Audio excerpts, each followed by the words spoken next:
I'm Matthew Kerbis, the subscription attorney, and this is Law Subscribed, your dedicated source for all things subscriptions and the law. Thank you to my sponsors. See links to them in the show notes. Everything discussed is only for educational and entertainment purposes. Enjoy the show. All right, for an episode of Law Subscribed Live, Nicole Loughlin, welcome to the episode. Thank you so much for having me.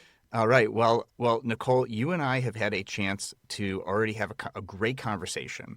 And I thought it made a heck of a lot of sense that even though you may not be leveraging subscription model like some of my guests, you've managed to ditch the billable hour and you're doing it in an estate planning and probate practice. And so just other than that, tell my listeners who maybe haven't come across your stuff yet a little bit about yourself and what brought you to starting your own practice.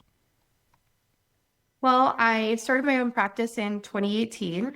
I'm a mom of three. At the time, I had my second child. And I worked for somebody who had a small law firm. He had told me his retirement plan very early on when I started working for him. And so I kind of always knew the trajectory was going to be at some point I was going to be going out on my own. And I was very happy to do that as a mom of a toddler. I was able to, work from home, which I do. Today is take your kids to work day. So I have two elementary school kids home with me today, and I have a 3-year-old. So really starting my firm was for them. I wanted to have flexibility. I wanted to be able to build my own schedule, make it to school events, and I've been successful and able to do that. Even as I've gotten a lot busier, I'm still able to, with some time and some planning, build out a schedule that works for my family, take vacations, things like that. In terms of my practice areas, I had done quite a few things. It was a civil practice where I started. I did a lot of personal injury work. I worked a lot with estate planning, and I did some probate at that time. And so when I opened my firm, I wanted to pick the practice areas where I had the happiest clients. And that was estate planning and probate. With estate planning, one of the upsides and the downsides is oftentimes people don't feel urgency. Sometimes they do, obviously, if they're in crisis and they're coming to us and it's urgent. But in most cases, people are hiring us because they want to. They see the value in the work that we're doing and the services that we provide. And so they are happy clients. People who need assistance navigating the probate process here in Florida hire us because they're in a situation where they're vulnerable. They have lost a loved one. They know they need to get through this transactional portion, and they want somebody to kind of hold their hand through that process. And so we do a really good job of that. I still practice personal injury. Litigation is really not something that I love. So most of that work for me is pre-suit, and I co-counsel with some of the best trial attorneys in the state if I have cases that are in that direction. Yeah. And so in the personal injury world, it's contingency, presumably, is how you make money there, right? Correct. And then before you had your own practice, did you have to track time? Were you billing hours? What was your experience with that like? So I had a negative experience billing hours on one of my first big probate cases. And we did bill hourly at the firm. So I was trained to do that. And I was very diligent about being just on the dot with my hours, clocking in on the dot, clocking out on the dot, saying my exact time. I was very good at that because I'm a perfectionist, like many lawyers are. So I had a case where there were a lot of beneficiaries. They were spread out all over the world, and I was really working the case by myself. Even though I had a senior attorney overseeing the work, I was doing the work, which meant that I was doing a lot of the admin work, a lot of the paralegal work. I was preparing letters and not just reviewing them. Right? I was preparing pleadings, not just reviewing them. So when you have a firm and you have help, which I do now, you have maybe an assistant, a legal assistant, or a paralegal prep the file for you, and the attorney is just reviewing. But at the time, I was doing it all, and I billed that way. And probate in Florida, there is a presumed reasonable statutory fee schedule, and it's 3% up to $1 million. And this case was about that. About $1 million. So 3% would have been $30,000 fee, which is a great fee. But the hourly ended up being more than that, right? Having so many beneficiaries out of the country, having to coordinate with them, sending things back and forth. There were two ancillary probates in different jurisdictions. It was a lot of work. So we billed for extraordinary fees, and it was challenged. And I had never had my fees challenged before because I was very honest about my billing, but I had to take the stand and go through a very uncomfortable fee dispute. And that was a huge turning point for me, and something that stuck with me forever was I don't want to have to do that again. I don't want to have to justify the time that I actually literally spent on a file or have somebody accuse me of being dishonest, which I'm not. So the judge actually was very complimentary toward me. When, really ultimately the person who, stood to lose the most was my employer. And he was very complimentary about how I handled it and the testimony I gave. In fact, he called my husband that day and left a message and said I had just gone through probably, one of the most difficult days in court I've had to go through, but I did a tremendous job, and he was very proud of me. And so my husband saved that voicemail actually for me. And it was very sweet. And the judge was very complimentary, but I didn't get all the fees, or the firm didn't get all the fees. And so I never wanted to have to do that again. I think that was back in my subconscious mind, right? Because after that, I still worked at that firm. I still had to bill hourly. So, it was just, part of it, part of life. But when I opened my own firm, I knew that I wasn't going to do that.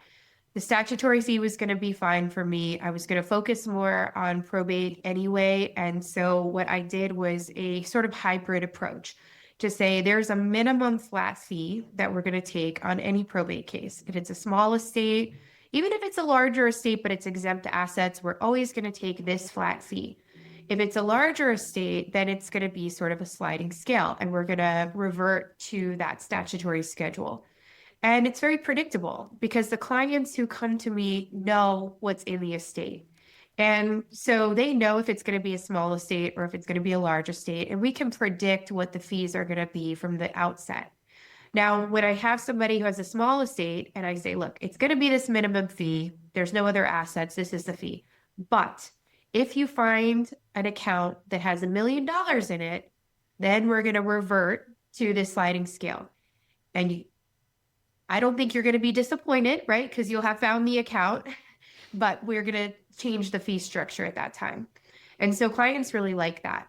And there's no surprises. There's no sticker shock. I've had sticker shock myself hiring attorneys where they said, I'm very cognizant of the time that I spent and, this and that. And then you get the bill and you're like, oh my gosh, that's not what I expected. So that predictability, I think, goes a really long way for clients. Absolutely. And I'm curious about your perspective of the hybrid model that you said, because if you do switch to that sliding scale up to the cap of the 3%, up to $1 million, does that become hourly, or does that just go up to that fixed rate of the 3% of whatever it is up to $1 million? So it's presumed reasonable. So we really don't have to justify the time, right? Now, in my agreement, I put in there a disclaimer that we're supposed to put in there that this isn't, you don't have to agree to this. You could agree to a different arrangement, but in my firm, this is how we do it. So even though I think my business coach would like me to be tracking my time on everything and have those records, we can always, because we're saving everything that we do, all the conversations that we have, all of the emails are attached to the file, we could always create those timesheets if we needed to very accurately, but we're not tracking our time. It's just not what I want to do in my firm. I do not want to be, I don't want to be a slave to the billable hour. Yeah. Yeah. And of the almost around like 60 or so lawyers I've had on the podcast, right? Because I also interview a lot of non-attorneys in this space, but like that's a through line, right? Tracking time, we don't want to do it. It doesn't make sense. We've had disputes with clients. I think you're the first guest I've had who's actually had to take the stand, though, related to those billing disputes, right? And for me, I think about, well, like time equaling money is one thing if you're billing by the hour, but does it equal value? right? And at least, and I don't know what was in the client's head during that fee dispute, but what I think about is because it's harder to conceive of, well, how long did this thing take and is there value there for the lawyer and for the client? Like perceiving that as value is a question, right? And if the judge ultimately didn't award the firm the full fee for the time spent, it does beg the question of what is the value the client is paying for. And the fact that, and I don't think you actually said it, which state are you in? Which jurisdiction? I'm in Florida. In Florida, right. So the fact that Florida has a presumed reasonable fee for probate cases of up to 3% with or without tracking time is pretty incredible, right? Because every jurisdiction's different. And even every practice area is different, right? And so that you can have up to that sliding scale of a fixed amount based on a percentage. So it's like kind of like a contingency sort of a deal, but it's still like a known fee. And at least the state has said, or the governing body, whoever regulates lawyers in Florida has said, that this is a reasonable fee. That's kind of great. Yeah, it is. It is. And I'm not saying that that a request for timesheets couldn't come in. It certainly could, which is why the work is there, Yeah. right?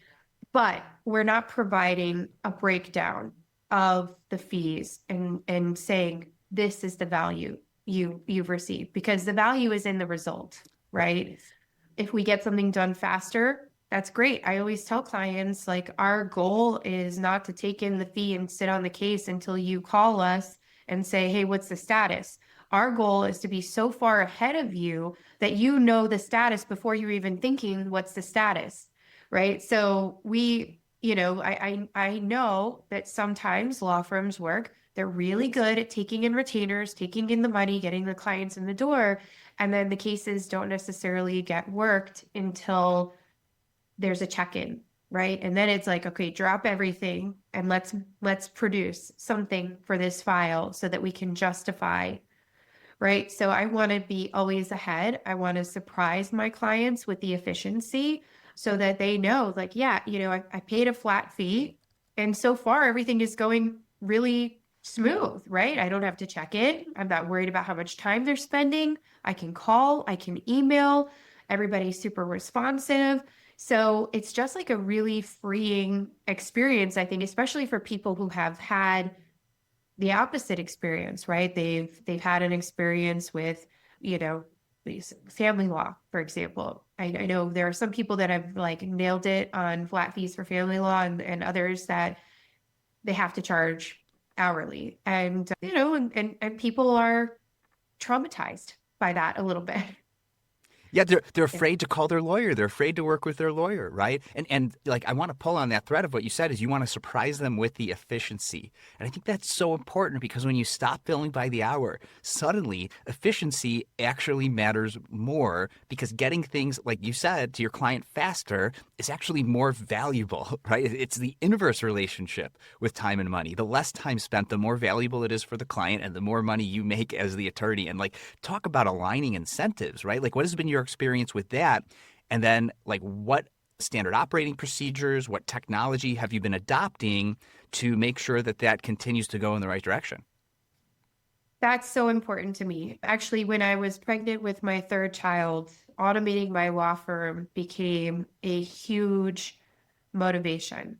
I mean, I was so determined in that 9 months to ensure that I had just a seamless procedure.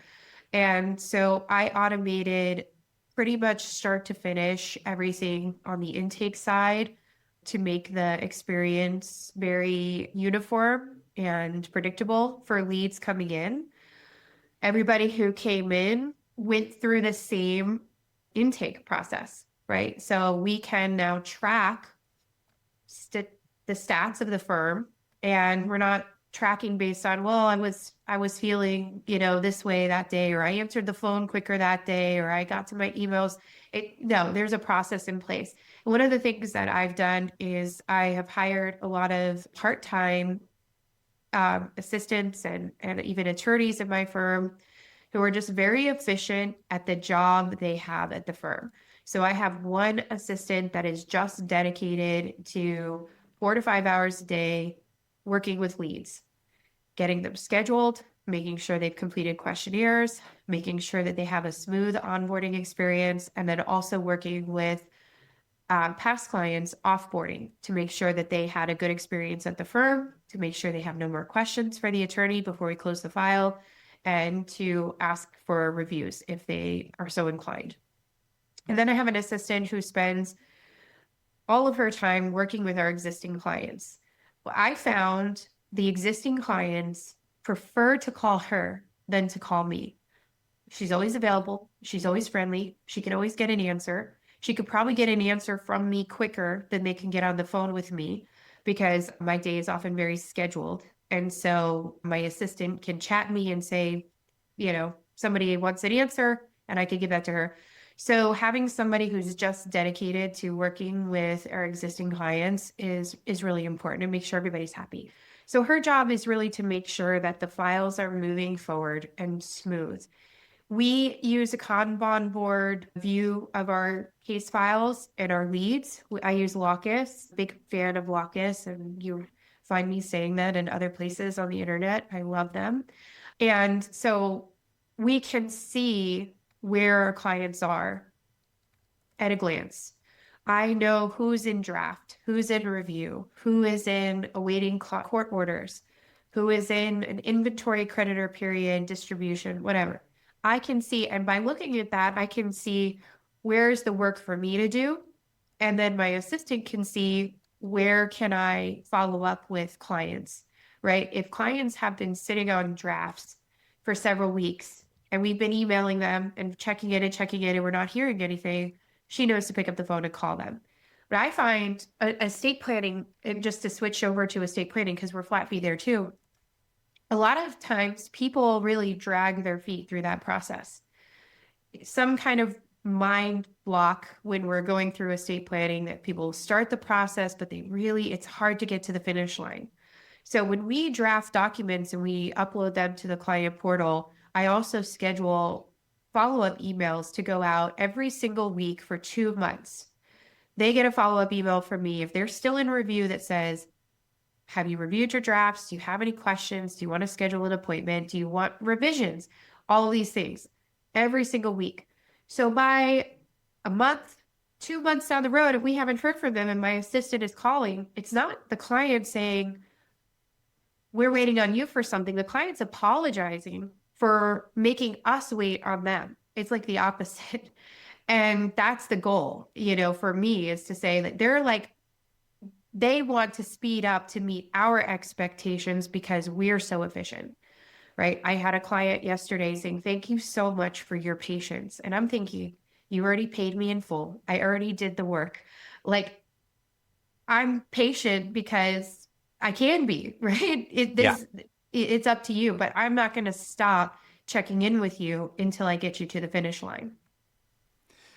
Yeah, for those who are watching this live, you're only able to see Nicole while she's talking, and the podcast viewers later on get to see my reactions. But I'm just smiling and nodding along as Nicole is talking to everything.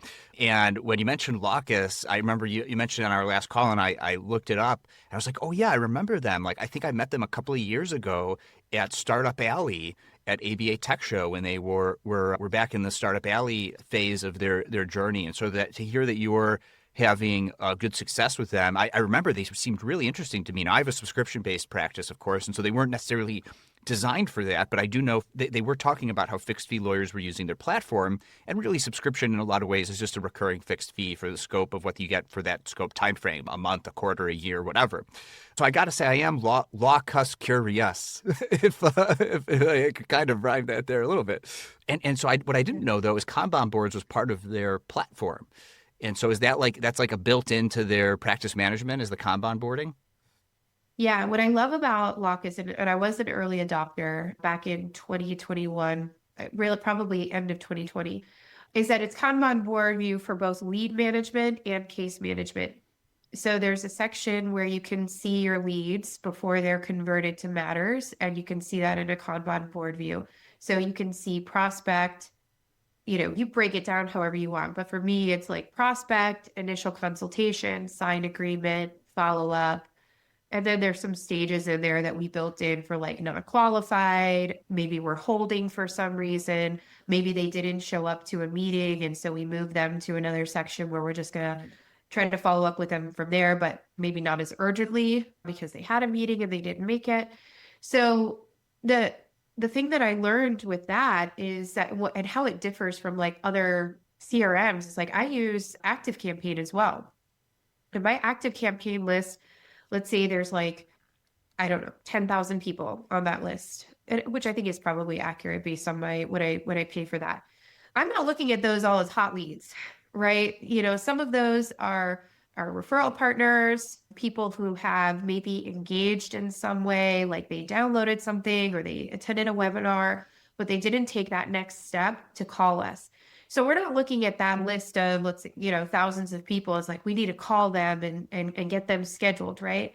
But when somebody takes that first step and they call our law firm and they're showing interest, right? Or they emailed us and they're showing some interest, that's when we put them into the lead management section of Lawcus to say, okay, this is now a prospect. They have taken some extraordinary action to like get on the calendar. So let's keep following up with them.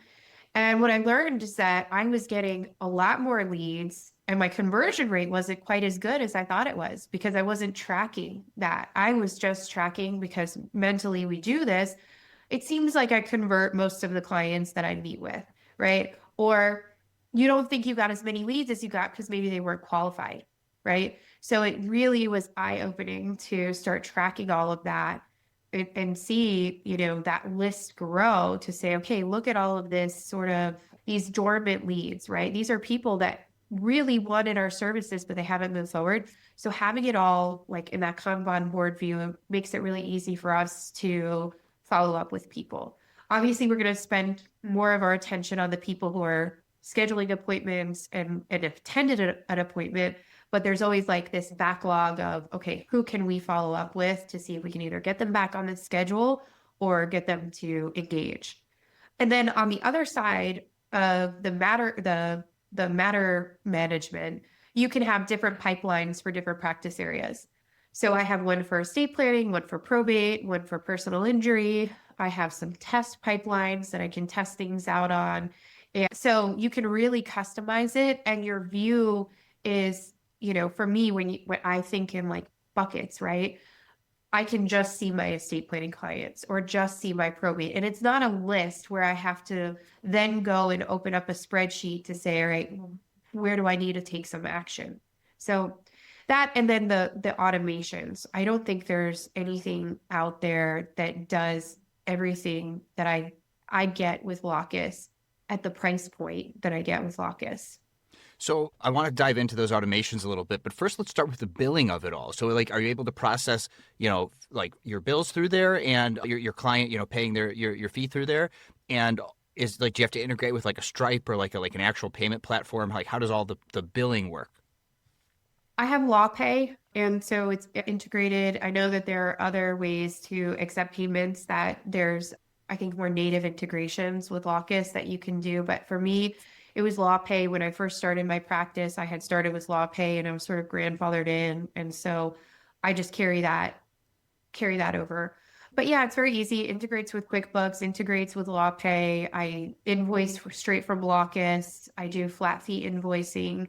I can automate my billing for the most part. I still sort of manually go through and finalize it before sending, but based on how I tag the file at the lead stage is what will populate on the invoice and the activity section. The only reason I haven't like fully automated that yet is because there's still enough custom things that I do where like somebody has 3 deeds that they need to do instead of 1 deed. Well, we charge separately for each one. And it's, I haven't put the time in to build out like those kinds of customizations, but for the most part, when I convert a file, the invoice will populate and I'll see, okay, trust-based plan, deed to trust, the activity category is already built in. I'm not typing things up or, it's just save, send, which is nice.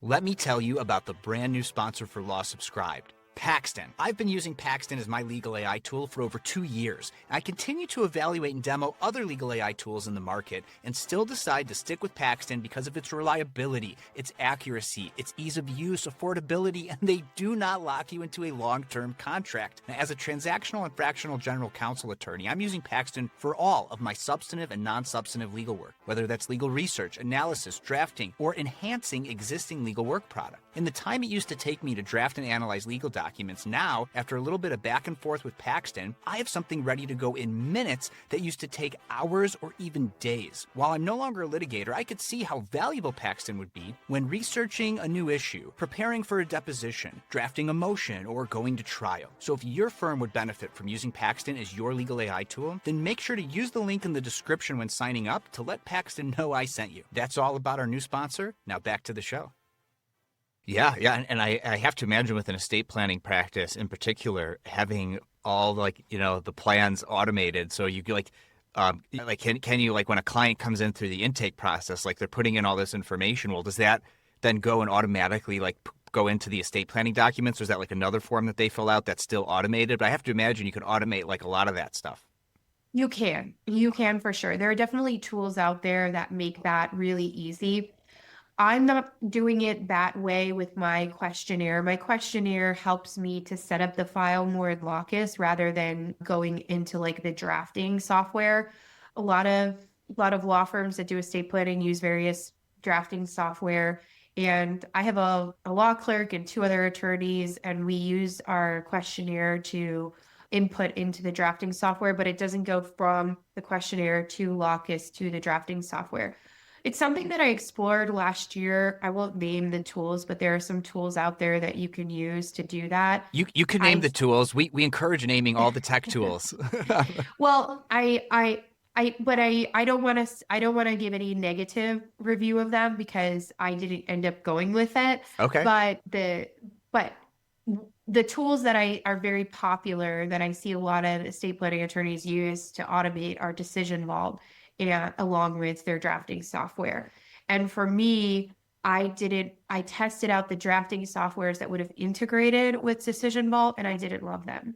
A lot of people love Wealth Counsel, and I didn't love it for my practice. And I put in quite a bit of time into learning it and working with it, and I just decided that I didn't love that. I could go into all the reasons why I didn't love it, but No, here's the thing, right? It's not going to be for everybody. And I think these companies know that their software is not for everybody, right? Usually pretty quickly after I get some inbound, as I'm sure you get inbound from these, salespeople at these legal tech companies. Oh, try our software. I'll spend a few minutes talking to them, or I'll send them an email about my practice. And they're like, oh, you are not a good fit, right? It's not for everybody. I will say, just because I have to plug my own sponsors, that I do know that Gavel does on the intake.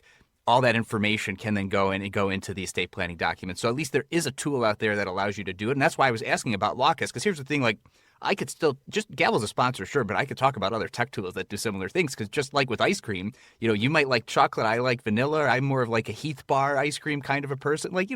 There's different flavors for different people, right? 100%. And actually, one of the coaching programs that I'm in that's geared toward estate planning attorneys, they promote Gavel as their platform. And I think it really works well for people who have their own forms who are automating that process. And Lawcus could totally do that. The only thing is I don't use my own forms. I'm still using drafting software, which I like because it's updated automatically, and it's sort of muscle memory going through it. You know what to do. I know how to check the answer files. I can have somebody pre-fill the answer file for me, and then I go through and check it, make changes. So that's my process. It isn't the most automated compared to some of the other areas of my law firm, but drafting software is in and of itself an automation, right? So that, so we're using that. And this is what that tells me. That tells me that your profit margins are such that you're profitable enough that you don't need to streamline all the tiny little pieces that you could have efficiencies. But if you did, it would even super streamline the practice, probably. Yeah. And also it's kind of exciting because it leaves room for adding things to the practice in the future, right? Right. Like right now, like my focus was customer service, making sure. And so, to have good customer service, you have to have an excellent product. And so the work product has to be good, right? And the customer service has to be good. So I focus more on automating the touch points and the customer service side than I have on automating the work product. And so I'm still sort of manually reviewing the work product. But I think that that's, when you're getting this kind of concierge service, you expect that to some degree, right? If it were a service where, it was less customized, that would be the expectation, right? That there wasn't going to be a final review by the attorney to, finalize everything. And so I think that where I'm at is where I need to be, but there's excitement around, some of these tools are going to open up in the next 5 years where I will be able to, streamline further. But right now I don't need to. And like I said, because I have like such targeted staff, I have a law clerk who's licensed in 2 states. She's not client facing, but she's amazing, right? She can go in and, fill out all of the answer files. And then when I go in, I'm reviewing, making sure that I have checked everything, and I'm doing the actual finalizing of the drafts. So that's the part that could be automated. So could I cut out that team member sometime in the future? Maybe, but right now I like having her on, and she's so efficient. She's also a mom of 2, and she's got a full-time job, and she logs in, once or twice every 2 weeks and, completes that portion of it. And I know it's good because she's an attorney, and then I'm just perfecting it. Yeah, yeah. So in the last 15 minutes or so that we have, I want to cover just a couple more topics. So you've brought up the mom thing a couple of times. We're going to end with that. But next, after all, this podcast is called Law Subscribed. And so, we talked just briefly about ways that you might be able to integrate subscriptions into your practice and how you might be thinking about that. So if you just want to go ahead and share that with the audience, maybe we have a little bit of back and forth about that. Yeah, I think that because of my focus has been so much on customer service, a lot of the things that could go into a subscription plan, I kind of threw in as freebies, right? We're doing, after somebody completes a plan, a 6-month check-in. We're doing an annual check-in for everybody. I've automated emails to go out yearly to our past clients with a survey that says, have you had any of these changes in the last year? And if so, maybe you need to schedule an appointment, and then offering up 15 or 30 minutes on my calendar for that. So there's obviously we talked about that's something that I could put in a subscription model to say, hey, here's how we're different, and maybe include some minor revisions, annually, and that would work. I haven't done it yet, but I just brought on a new attorney, kind of a newer attorney, baby attorney, as we like to call them. And so that's taken up some of my, my time and really wanting to train her well. And so I've been focused more on systems. And so that's kind of my primary focus right now. Yeah. And I think that's a good focus, right? But I do think everybody listening, and I think you'd even agree that when you were explaining all those things that you just do for free for paying clients, there's value there, right? And I think capturing that value, even on an annual subscription or a biannual subscription, like every 6 months, for a reasonable price that your clients are willing to pay, I think is a no-brainer, right? I really think that there's a lot of value there. And if you price it right, they will pay for it. And it makes me wonder if you're considering having the conversation with the clients, maybe after you've already provided the service, you're not going to charge them for it. Hey, what do you think that was worth? Having this guaranteed check-in in 6 months after your estate planning was done. I'm thinking about providing some next level service to future clients. And I'm just wondering, would you pay, $100 every 6 months for it, $200 a year, $500, $250, every 6 months, or just something what was this worth for you? How would you describe the value, and what would you be willing to pay for it? And I think lawyers we're afraid to like ask our clients those questions sometimes. But I've heard from guests on the podcast that sometimes their most like the way they were able to achieve their successful pricing for their subscription model was they asked their existing client base, what was this worth to you? Would you pay X amount a month for 12 months? And so like, what do you think about that kind of a thing? Well, I think you're right. I mean, I think for me, it's probably, more of my personality is that I love to like surprise people with like the extras. And so I've always thought of it as like if I just wow them at every level, I'm going to be the only person they think of when it comes to the law, and that's always been my thought. But you're right. I think most of the time they are so wowed, like just because I answered the email or I offered the time on my calendar, even if it's my assistant calling and making that offer, they're surprised that is there any charge for this? You know what I mean? Like, what do I owe you for this meeting? And even the free consults, my practice area, we're giving legal advice at the consult level. Everybody who's met with me has walked away with value, with a checklist of things that they can do to protect their family without me. And so even there, like there's opportunity, right? Like I there's room for me to increase the fees that we charge. And I'm also very middle of the road in the fees too. So when people say, well, I haven't shopped around yet or something like that, I'll say, you're welcome to do that, but we're, pretty much spot on, as to where the fees need to be, even though Right. I think we could charge more for the value our clients are getting. Right, right. And even there's room to stratify like your offerings to even open up the potential client base, right? There's like the do it yourself, the done with you, the done for you, kind of like way to do it, especially in the estate planning space. Yes. I kind of really want to ask about like more about technology, but I will just point out you're not just about the software. You got the fancy hardware screen in the background going through all your things all on the video call. So I love that. So I'll point that out.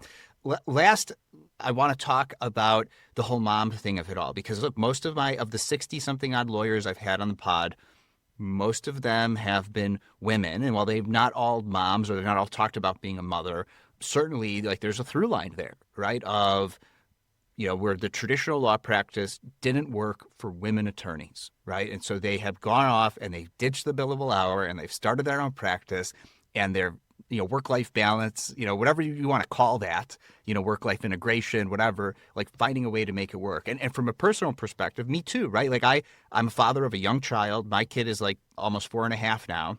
And starting my own practice, in impetus, my wife works a traditional corporate gig.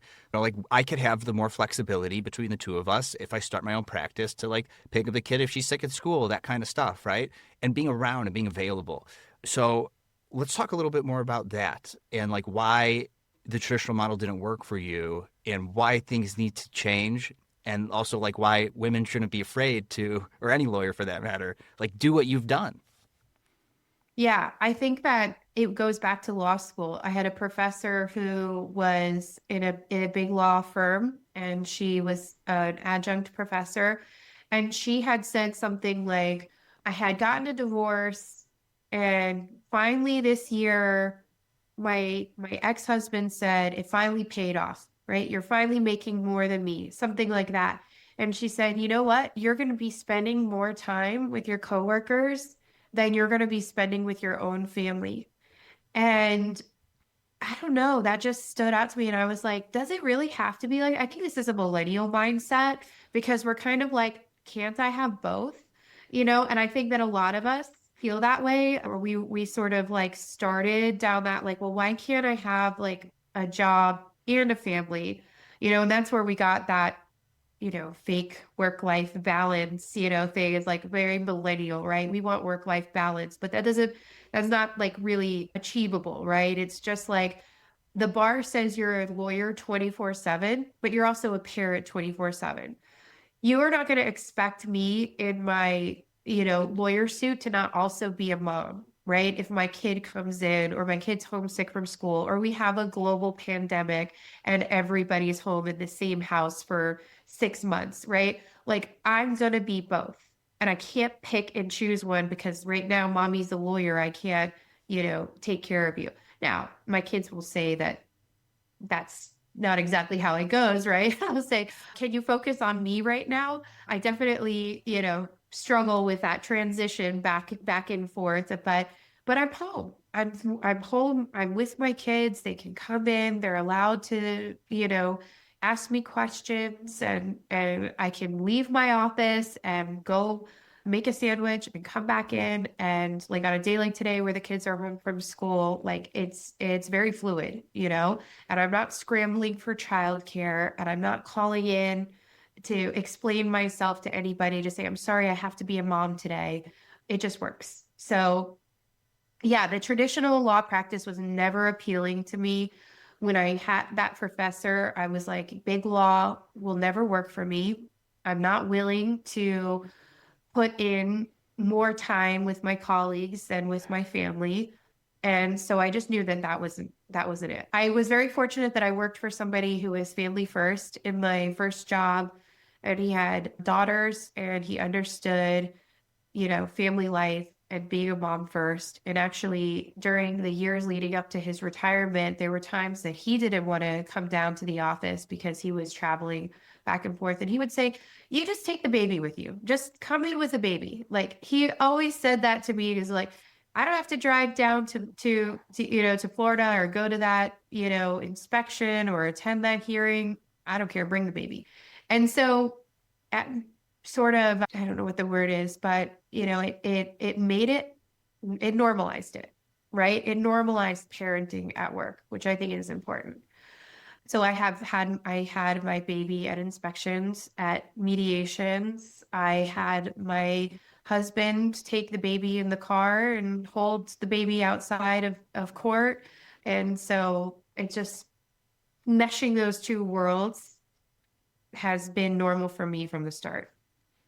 And that's a really important takeaway, because if you're watching this, if you're listening to this, and you are a mother or you want to be a mother, right? You can do that, right? Like you could do that too. If Nicole could do it, you could do that too.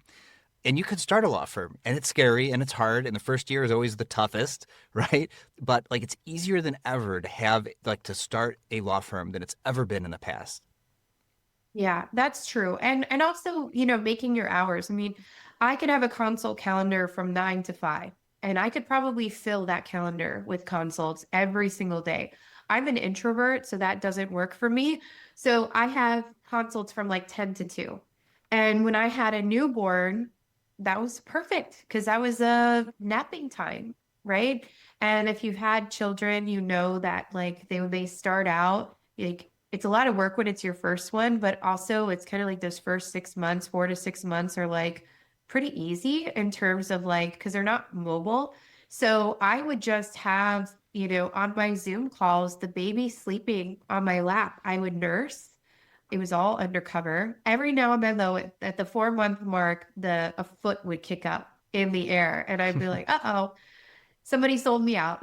And I would say, and then, it was a conversation too, right? It softens it, right? When somebody's hiring a probate attorney, they're not looking for, this robotic litigator, right? They're looking for somebody that is heart centric.